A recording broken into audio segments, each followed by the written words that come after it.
Assalamualaikum warahmatullahi wabarakatuh. Perkenalkan, nama saya Septia Nur Aribah dengan NIM 1924067 dari kelas Hukum Ketenagakerjaan B. Di sini saya akan menjelaskan mengenai sejarah ketenagakerjaan pada masa kerajaan hingga saat ini.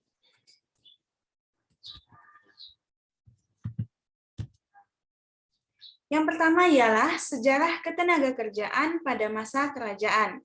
Diterapkan pada sistem tanam paksa oleh Gubernur Jenderal Hindia Belanda Van den Bosch pada tahun 1830 hingga 1870 adalah suatu masa penting dalam sejarah gerakan buruh.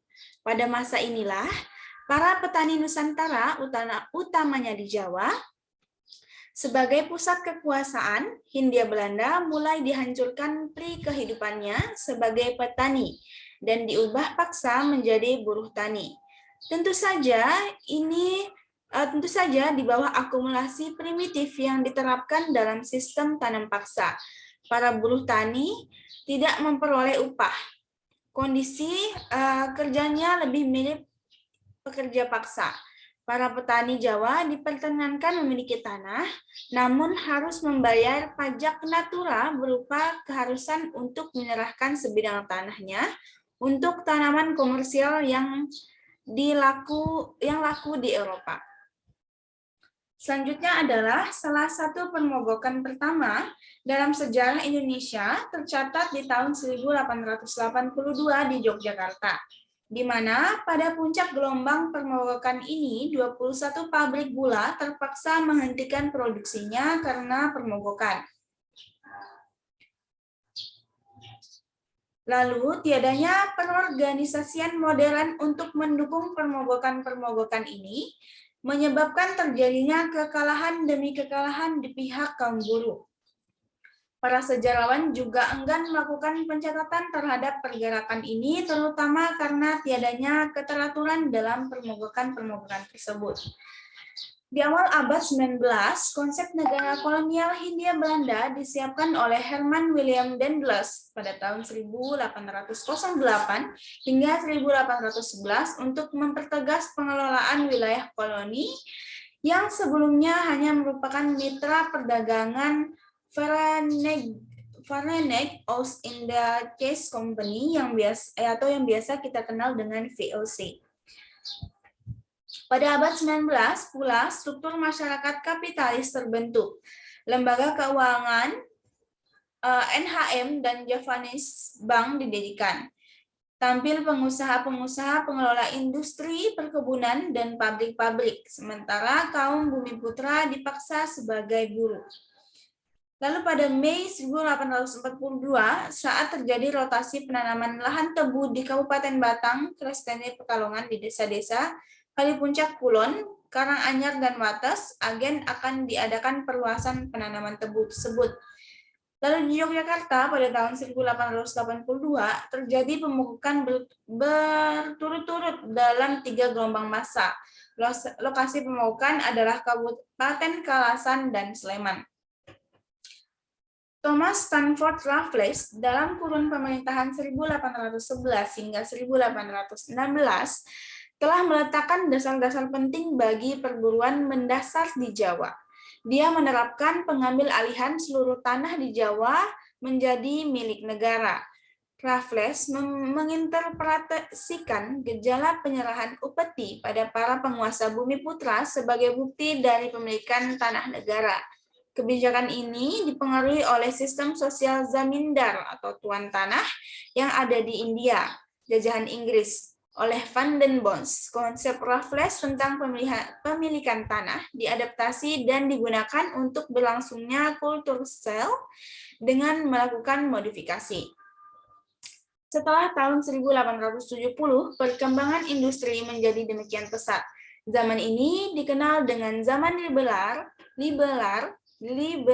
yang direspons secara optimal oleh kalangan swasta Eropa dengan cara mengambil alih sektor perdagangan. Dalam hal pertanahan, para kapitalis perkebunan tersebut diperkenankan melakukan penyewaan tanah jangka panjang selama 75 tahun yang disebut dengan earth patch. Investasi dilakukan tidak hanya di Pulau Jawa, namun juga merambah hingga Pulau Sumatera. Selanjutnya adalah sejarah hukum ketenaga kerjaan di Indonesia.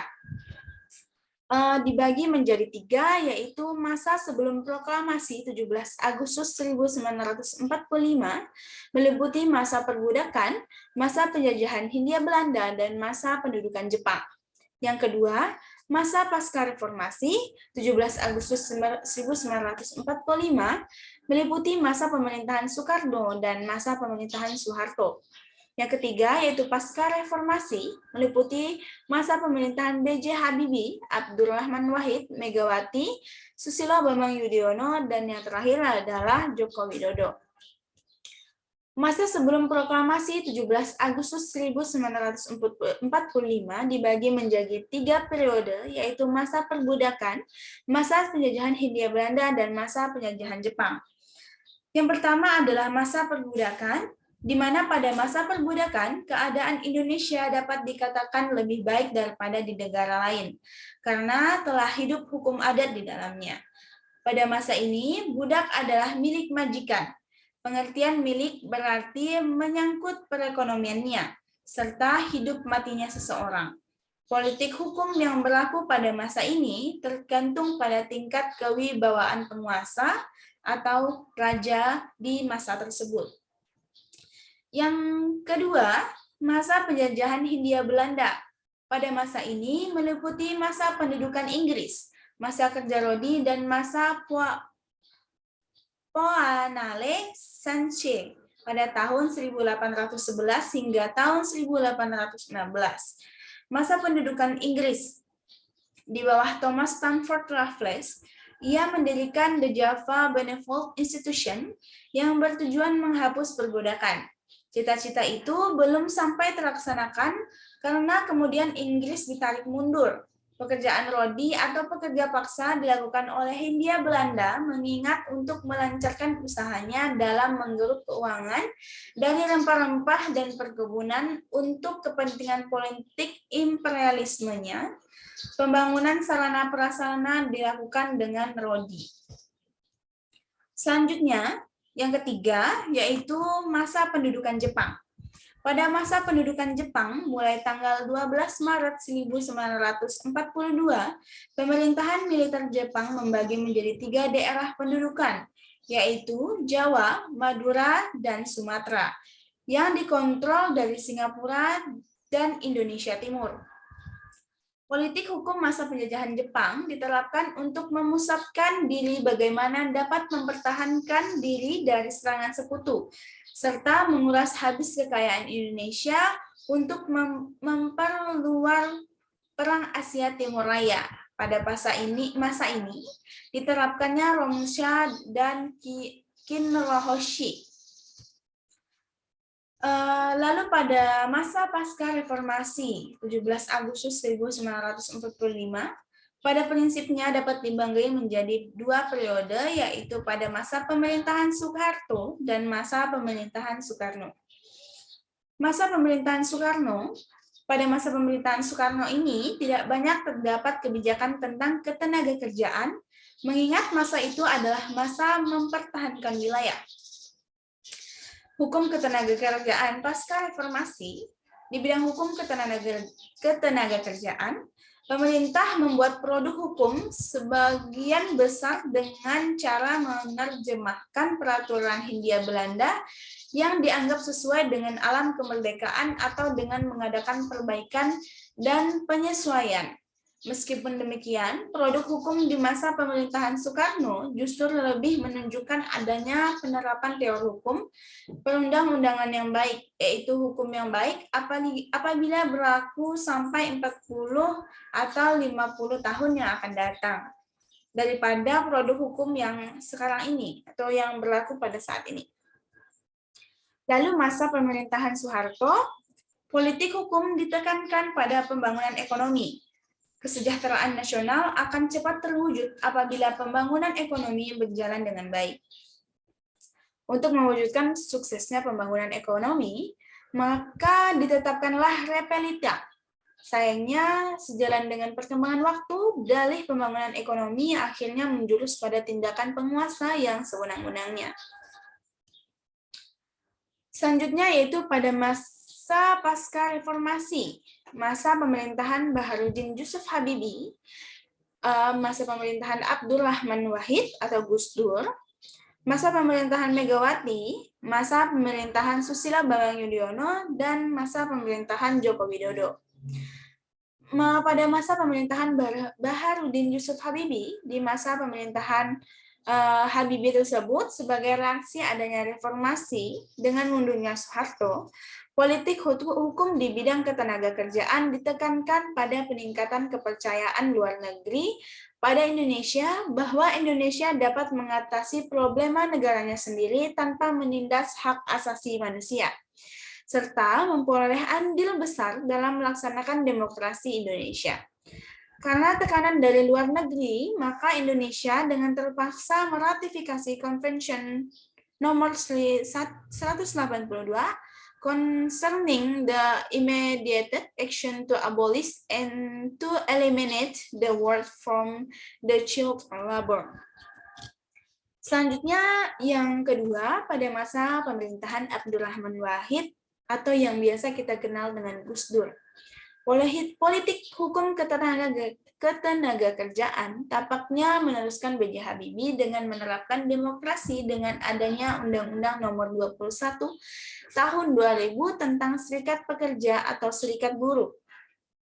Sayangnya, masyarakat Indonesia masih belum matang untuk berdemokrasi, sehingga dengan sangat banyaknya jumlah serikat pekerja di Indonesia justru membuat hubungan industrial malah semakin buruk.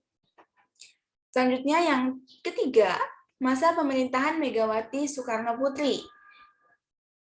Ia memerintah setelah adanya putusan dari MPR tentang penolakan laporan pertanggungjawaban dari Abdurrahman Wahid. Perkembangan ketenagakerjaan hampir tidak tampak gerakannya pada masa Megawati ini.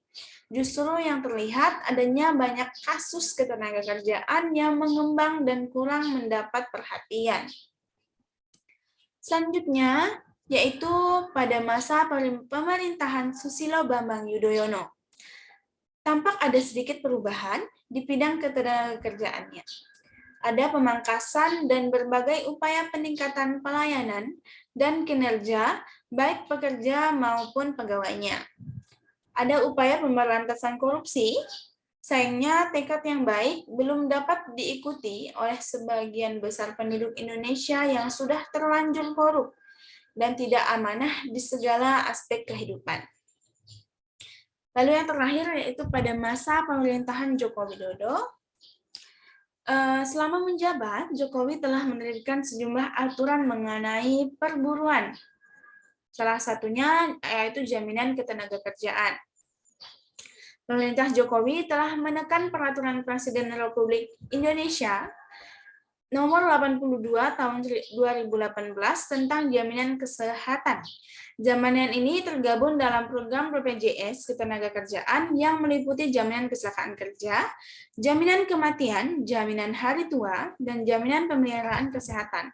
Namun berdasarkan data Kementerian Ketenagakerjaan, hingga akhir tahun lalu, jumlah tenaga kerja tanah air yang memiliki jaminan sosial mencapai 30,46 juta orang. Indonesia, selain itu, pada pemerintahan Joko Widodo, Indonesia telah bermitra dengan pihak swasta dalam menyelenggarakan pelatihan tenaga kerja melalui BLK. Pelatihan tenaga kerja Indonesia juga telah berbasis kompetensi atau CBT dan mengedepankan unsur hard skill dan soft skill yang dapat diimplementasikan sesuai dengan lingkungan kerjanya masing-masing. Pemerintahan Indonesia juga membentuk LSP untuk mensertifikasi tenaga kerja agar berkualifikasi di taraf nasional dan internasional. Sementara di tingkat ASEAN, Indonesia juga mengacu pada standarisasi MRA yang berlaku di ASEAN. Melalui standar tersebut, Indonesia dapat menyetarakan kompetensi tenaga kerja Indonesia dengan tenaga kerja di negara ASEAN. Dari hal tersebut, kita dapat menyimpulkan bahwa dari tahun ke tahun selalu ada perkembangan dalam sistem ketenagakerjaan di Indonesia. Pada pemerintahan Joko Widodo ini, sistem ketenagakerjaan tentunya makin maju dan semakin diutamakan karena untuk membangun negara tersebut juga. Sekian penjelasan dari saya, kurang lebihnya mohon maaf. Wassalamualaikum warahmatullahi wabarakatuh.